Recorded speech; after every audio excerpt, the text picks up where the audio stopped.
ایک تو آپ کو مغالطہ یہ ہے کہ قرآن مجید میں تصویر کشی کو حرام قرار دیا گیا ہے۔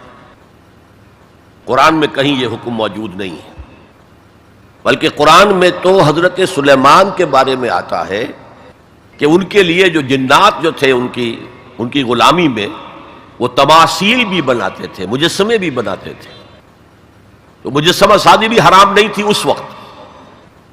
اصل میں یہ حدیث نبوی ہے صلی اللہ علیہ وسلم کہ تصویر بنانا اور مجسمہ بنانا جاندار چیز کا وہ حرام ہے۔ اس وقت تک کیمرہ ایجاد نہیں ہوا تھا، بلکہ ہاتھ سے تصویر بنتی تھی۔ جاندار کی تصویر بن رہی ہے تو ہاتھ سے، مجسمہ بن رہا ہے تو ہاتھ سے، تو اس کے تو حرمت پر پوری امت متفق ہے۔ لیکن جب کیمرہ ایجاد ہو گیا تو ایک نئی چیز آ گئی نا، اس میں اختلاف ہو گیا۔ جیسے شاید آپ کے علم میں ہو، لاؤڈ سپیکر پر ہمارے بڑے بڑے علماء کا فتویٰ تھا اذان حرام ہے، خطبہ حرام ہے، اور فتویٰ کس کا؟ مولانا اشرف علی تھانوی رحمۃ اللہ علیہ کا۔ ایک نئی چیز آئی تھی، اس کے بارے میں ان کی رائے ہوئی، لیکن آج آپ کو معلوم ہے کون سی تھانوی مسجد ہے کہ جس میں اذان جو ہے لاؤڈ سپیکر پر نہیں ہوتی اور خطبہ جو ہے وہ لاؤڈ سپیکر پر نہیں ہوتا۔ تو نئی چیز کے آنے پر جو ہے یقیناً اختلاف رائے کے پیدا ہونے کا امکان ہے۔ عالم عرب کے تمام علماء کا تقریباً اس پر اتفاق ہوا کہ چونکہ اس میں ہاتھ کا کوئی عمل نہیں ہے، یہ عکس ہے، یہ جائز ہے، علی الاطلاق جائز۔ اس سلسلے میں آپ کو ایک لطیفہ بھی سنا دیتا ہوں۔ پاکستان میں ایک علماء کی کانفرنس بھی ضیاء الحق صاحب نے کروائی تھی، پوری دنیا سے علماء آئے تھے، کراچی میں کانفرنس تھی۔ عبد الفتاح ابو غدہ رحمت اللہ علیہ بہت بڑے حنفی عالم تھے، عالم عرب کے حنفی عالم بہت بڑے، عبد الفتاح ابو غدہ۔ اور یہ اصل میں جو عثمانی حکومت تھی ترکوں کی خلافت والی، اس کے میں جو شیخ الاسلام تھے ان کے شاگرد رشید تھے۔ تو وہ ان سے ملنے کے لیے مولانا محمد یوسف بن نوری رحمت اللہ علیہ وہ گئے، تو ساتھ ہی دعوت دے آئے۔ وہ تو ہوٹل میں جا کر ملے، ساتھ ہی کہا کہ ہمارا وہ دارالعلوم ہے، وہ بھی آپ ذرا وزٹ کر لیجیے، دیکھ لیجیے۔ وقت مقرر ہو گیا۔ اب مولانا نے بھی اپنے کچھ لوگوں کو بلا لیا، جن میں ان کے داماد مولانا محمد تاسین، ان کے بڑے داماد، سب سے بڑی بیٹی ان کے گھر میں تھی، وہ بھی تھے۔ انہوں نے یہ واقعہ مجھے سنایا ہے، یعنی یہ نہ سمجھیے کہ یہ کہیں ادھر ادھر سے سنا ہوا بات ہے، ایک ایسا شخص بیان کرنا ہے جو اس میں موجود تھا، اور جو مولانا بن نوری کا اتنا قریبی رشتہ دار تھا، ان کا داماد، کہ یہ اب انتظار کر رہے تھے کب آئے کب آئے۔ تو اطلاع ہوئی کہ آ رہے ہیں، آ گئے تو نکلے باہر ویلکم کرنے کے لیے، دیکھا کہ وہ ایک کیمرہ لٹکائے ہوئے چلے آ رہے ہیں۔ اب یہ انہوں نے محسوس کیا یہ اتنا بڑا عالم دین اور یہ کیمرہ، جیسے عام جو ہے لوگ لڑکے بالے لیے پھرتے ہیں کیمرہ، تو وہ اس طریقے سے وہ کیمرہ لیے پھرے۔ لیکن کیا کہیں، مہمان ہیں، کچھ کہہ نہیں سکتے۔ آ گئے، بیٹھ کر انہوں نے اپنا کیمرہ کھولا اور کہا ذرا ٹھیک ہو جائیے، سورہ اجتماعیہ، میں چاہتا ہوں ایک اجتماعی تصویر ہو جائے گروپ کی، سورہ اجتماعیہ۔ اس پر چیخ پڑے مولانا بن نوری، حرام حرام حرام، ہم نہیں کریں گے۔ انہوں نے کیمرہ تو بند کیا، لائیے دلیل، حرام ہونے کی دلیل کیا ہے؟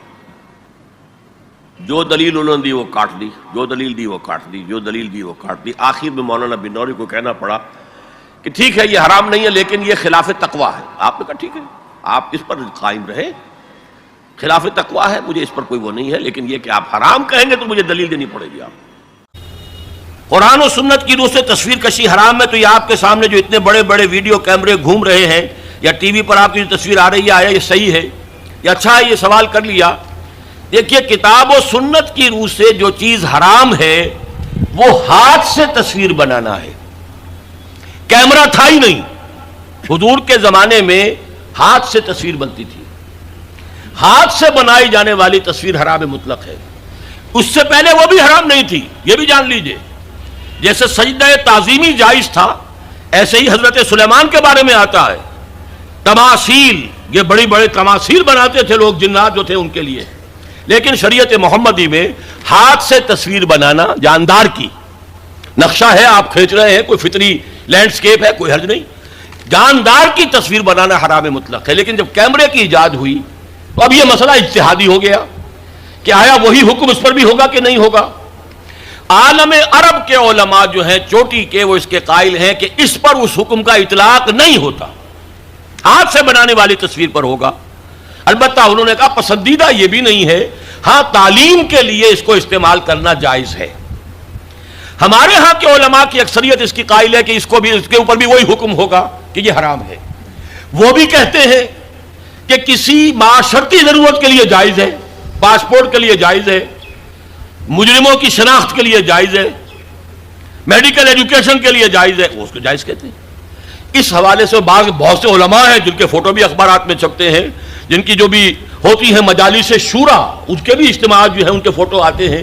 تو عمل بہت سے حضرات کا مختلف ہے، لیکن ہم عمل کی بات نہیں کر رہے۔ ان کی رائے یہ ہے کہ حرام ہے، البتہ کسی معاشرتی ضرورت کے لیے جائز ہے۔ ہم نے اسی کو اختیار کیا ہے جو معاشرتی ضرورت ہے، اس سے کہیں زیادہ بڑھ کر دین کی ضرورت ہے، دین کے پیغام کو پہنچانے کے لیے۔ اب ایک ہے آپ آڈیو سن رہے ہیں، وہ زیادہ دیر سن نہیں سکتے۔ ایک ویڈیو ہے، یا تو آدمی آپ کے سامنے موجود ہے، 2 گھنٹے کی تقریر آپ سن سکتے ہیں، ہلتے بھی نہیں۔ وہی آپ کو آڈیو سننا پڑے تو آپ پہلو بدلیں گے۔ اسی طریقے سے اگر ویڈیو ہے تو آپ بات سن سکتے ہیں، ورنہ نہیں۔ تو ہم نے اس کے لیے اس کو جائز سمجھتے ہوئے اختیار کیا۔